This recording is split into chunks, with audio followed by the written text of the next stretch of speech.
Hey everybody, Mr. Bruss back here, and today I'm going to talk a little bit about the urinary system, and this is the second part of our four parts, or four systems really, in the human body systems unit.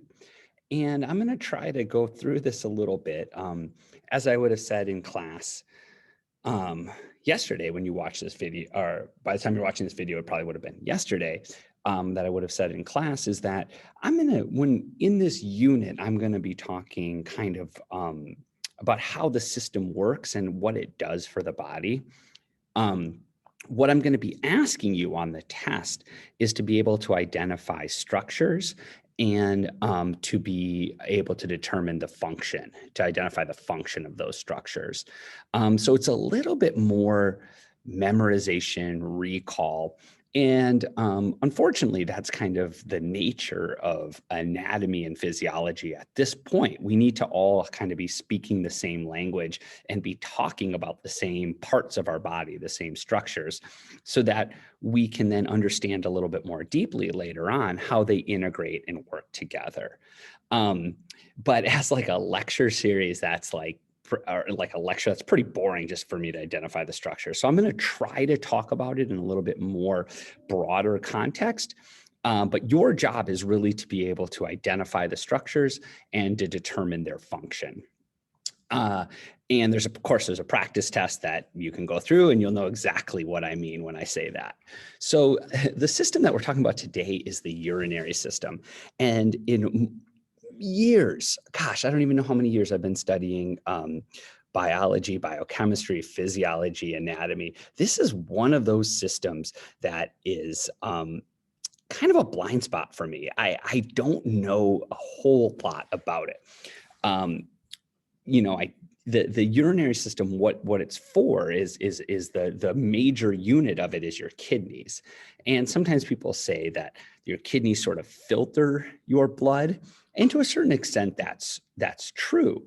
The urine that you produce, the pee that you make, comes out of your blood. It's pulled, that water is pulled from your blood. And really, the major job of the kidneys in the urinary system is to balance the concentration of your blood. That means how much water is in your blood relative to red blood cells, platelets, other things that are substances in your blood. So it regulates the amount of water in your blood. One of the reasons it does that also is because it needs to regulate the concentration of salts like sodium, chloride, magnesium, potassium.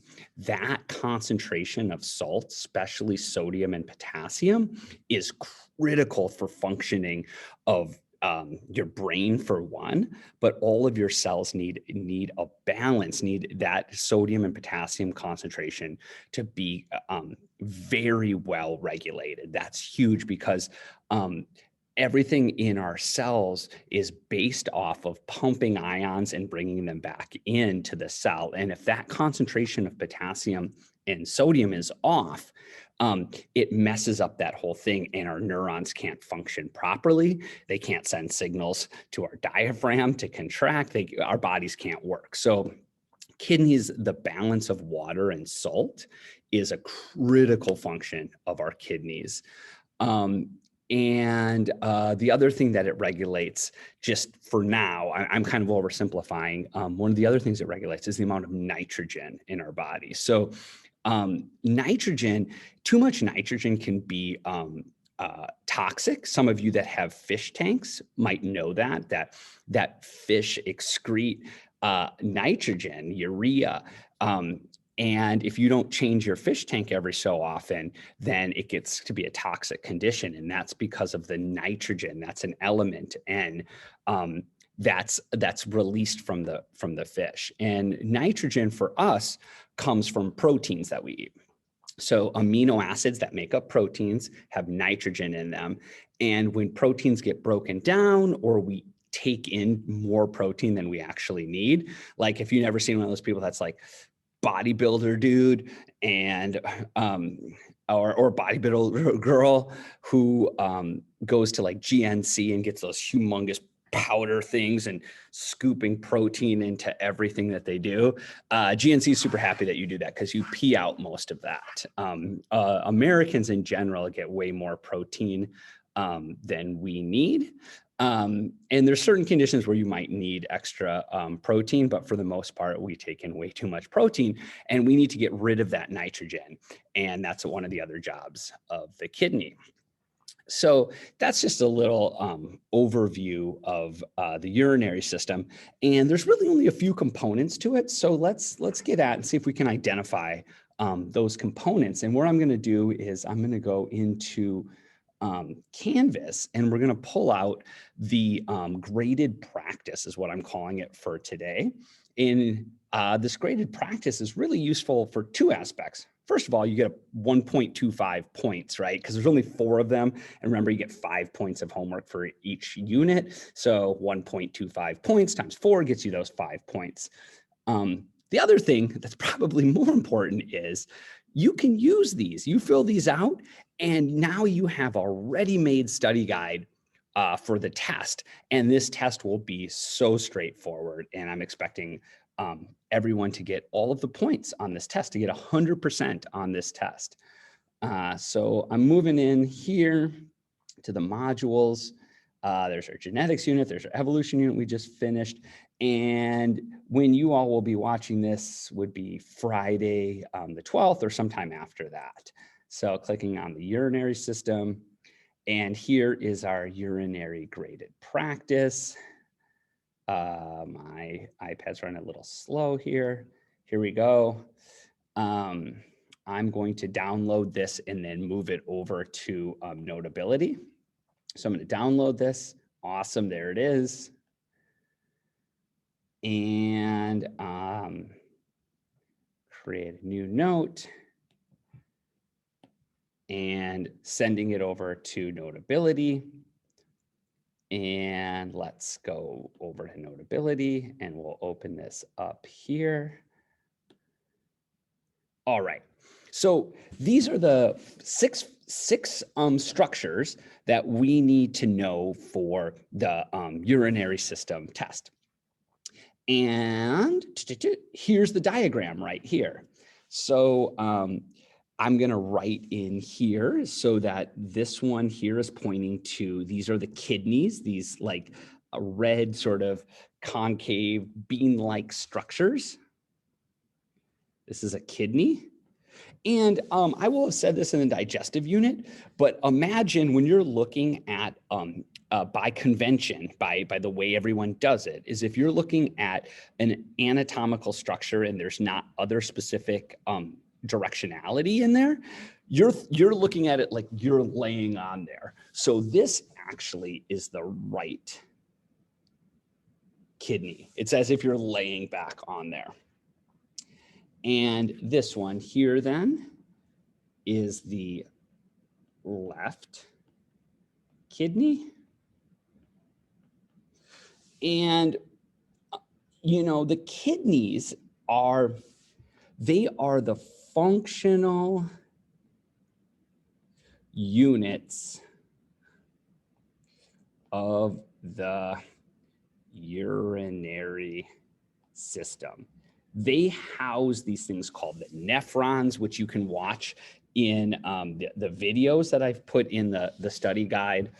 And they're responsible for forming urine. Responsible, this is great, for forming urine. They have the actual structures. Blood goes into the kidney, it gets filtered out, water leaves, and some of it comes back depending on the balance of water. And these are the types of things that like maybe caffeine and like Tylenol, ibuprofen can sort of affect the amount of water that the kidneys take in or let go. Okay. So the next structure we'll see a few times here is the aorta, and that's this red vein right here. So the aorta is an artery that brings oxygenated blood after it's left the heart. We're going to learn about the circulatory system next. This is blood that's been pumped out of the heart that's going to the rest of the body. So it's kind of like new, fresh blood that has oxygen in it. And it's being pumped to the kidney. So the aorta supplies the kidneys with blood to be cleaned. So you really, it's the aorta, think aorta, artery, and it supplies blood to kidney. And it's constantly doing that because we're constantly pumping blood. And so it's constantly pumping blood to the kidney, supplies blood to the kidney to be, and I'm going to put this in quotes, cleaned is not really a super scientific word, but for right now, it serves our purpose. And then the vena cava here is the major vein, vena cava, that takes blood back to the heart. So this is now blood that's gone through the kidneys and it takes it back to the heart to be pumped out again, to get reoxygenated and pumped out again to the rest of the body, to your muscles, to your brain. But this is the vena cava. This is going back to the heart. And this is coming from the heart. Okay, so the vena cava takes blood. This is a vein. Vein takes blood back to the heart, takes blood back to the heart. And I want to say one thing that's a super common misconception, and embarrassingly, I think I knew it, but I had to look it up again. And I want to tell you something here. So in physiology anatomy diagrams, blood that is oxygenated, that has come from the heart, that has oxygen in it from the lungs, is always drawn in red. And blood that's going back, veins that are going back to the heart that have the oxygen removed from it because our cells take up that oxygen, is always drawn as blue. Veins are always drawn as blue. The blood's not really blue. Your blood is not really blue. Actually, in crabs and one other organism, the blood actually is blue. And the color of our blood comes from this protein, this that I've mentioned a few times, called hemoglobin. Hemo refers to blood, and globin refers to like a protein. So it's like a blood protein. And what it does, or heme actually, it refers to blood like hemophilia, but it also refers to oxygen and the iron that's holding onto it. So hemoglobin holds our oxygen. It is the molecule, it's the protein that oxygen binds to in our red blood cells. And that, a critical feature of hemoglobin is iron. Iron is necessary. That's one of the major reasons you need iron in your diet. And some of you maybe at some point in your life have been iron deficient. I know my oldest son has been for a while, and that can leave you tired, unable to kind of work really hard. And that's because you're not carrying as much oxygen. If you're low in iron, you're unable to carry as much oxygen as you normally would. But anyways, that iron, like rust on a car, same thing, gives it blood that red color. And it always has that color, regardless if it has oxygen or not. And just by convention, veins are drawn as blue, but your blood's not really blue. Some of you might say, well, I'm looking at my veins right now. That sure looks blue to me. You're telling me, Mr. Bruss, that my blood's not blue? It looks blue. Well, that's because light is passing through your skin, little bits of fat. And what that does is your skin and the fat in your body that we all have um, um, scatters all of the red light. So light is a spectrum of colors, and it scatters the red light, and only the blue light can hit the blood and get reflected back. And what we see in our eyes is what gets reflected back. So yes, your veins look blue, but I assure you that blood inside them is not blue. It's just a convention that's used in anatomy and physiology, where we draw arteries, oxygenated blood as red, and deoxygenated blood as blue. So maybe that would be really cool if you can remember that. If that's the one thing you take away from today's lecture, that would be really cool. Okay. So the next couple structures are super easy.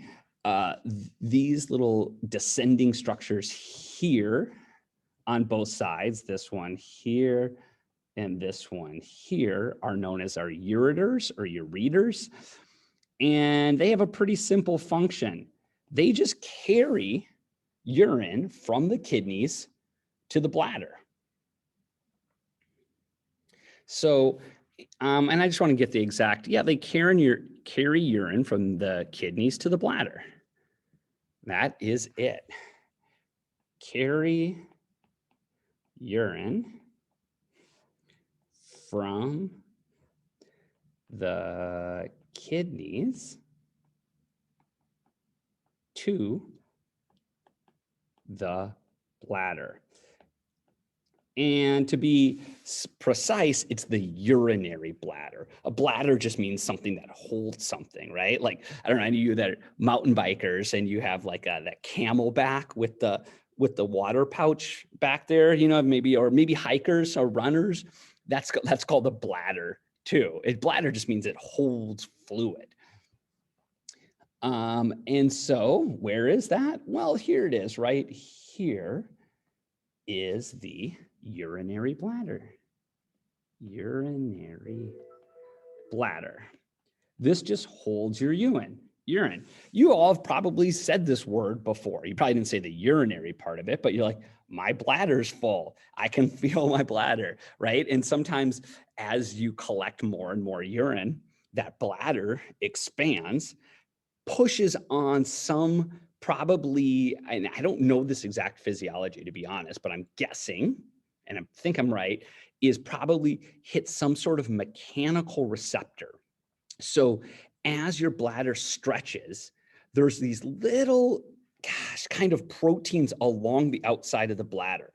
And you could imagine like a balloon, as it gets bigger, it stretches that protein, and that or stretches that cell. Probably it's a cell, now that I think about it, stretches it, and it changes something about how that cell interacts with a nerve, and it sends a signal to your brain that says, I need to go pee. Right. And so that's called a mechanoreceptor, because it's signaled by movement, by physical movement. And so that's that signal that you get in your bladder. And one interesting thing about that is like, whenever anyone's had a surgery, or a female's giving birth and you get an epidural shot, it cuts off the response of the nerves, often like below your waist or sometimes below your chest. And you don't feel that. You don't get that signal of needing to pee. And then you can't interact the loosening of the muscles to allow the urine to leave. And that's why you have to be catheterized to pull out that urine. Otherwise, your bladder will just get bigger and bigger, and you'll never recognize that signal, then send the other signal that says, oops, open up this little muscle so that pee can leave. Okay. So just some other interesting facts as we go along here. And this finally right here is the urethra. And that is just the tube that allows urine to flow out of your body. And your urinary bladder stores urine. And the urethra is the tube that allows urine to leave. And I think you guys can look this up for me. I think there's probably a muscle that is around there that is controlled by nerves that go up to your brain.